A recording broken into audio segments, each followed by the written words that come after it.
Gemar Chatima to everybody. May God give us all a good judgment at the end of the 10 days of the High Holy Days. And may the new year be one of peace, happiness, health and blessings for us all. May God forgive us all. May we all forgive one another. On Rosh Hashanah, we reflected together on the challenge of relating to God when His presence is not visible among us. On Yom Kippur, we learn how to bring Him back into our lives. The most distinctive point of the Yom Kippur service in the temple built by King Solomon was when the high priest, wearing special white robes created especially for this moment, offered incense and the blood of the offerings in the Holy of Holies. The Holy of Holies was the room at the heart of the temple which housed the Ark, a golden box which contained the 10 Commandments.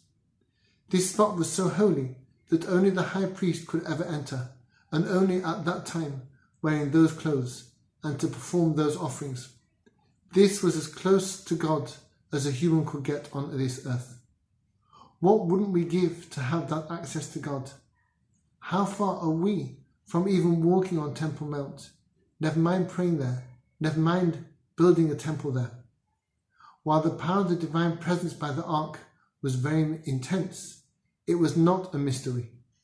In fact, we can work out what it was about the Holy of Holies which brought God down among us. The Torah tells us that God promised to appear between the 2 cherubim, the 2 golden angels on top of the Ark. These figures had their faces angled in a particular way. They seemed to be looking both at each other and down at the Torah inside the Ark. The rabbis tell us that the angels represented the Jewish people at their best. Just as the angels looked at each other, so we should have regard for others and befriend them.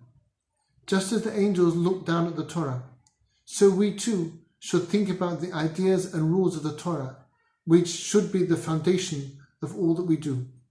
When we create friendships, but also ground those friendships in regard for Torah, we create a space that God fills, just as He filled the space between the 2 golden cherubim on top of the Ark. It is not hard to do this. When we are in a shop and we tap our card to make a purchase, we can make eye contact with the shop assistant. It makes no difference if they are Jewish or not, if they are black or brown or white. We can show them respect, we can thank them with a smile, we can listen to them. At that worn shop counter, God appears. When we invite a friend over, we can check that the food that we give them is kosher. We can relate to them with the respect and affection that God expects of us all. We can avoid gossip about other people. We can share Torah thoughts. We can encourage each other to do good. At that kitchen table, over 2 warm mugs of tea, God appears just like He promised. Every year, as we approach God on Yom Kippur, we relive the temple service, and that encounter by the Ark comes back to life. Maybe God is not that far away after all.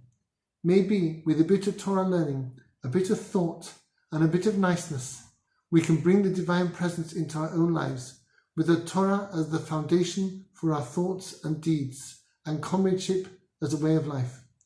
And if you're looking for a New Year's resolution to make 5781 better than 5780, maybe the message of the meeting at the Ark is a good place to start. Thanks for listening. Gemar Chatima Tova.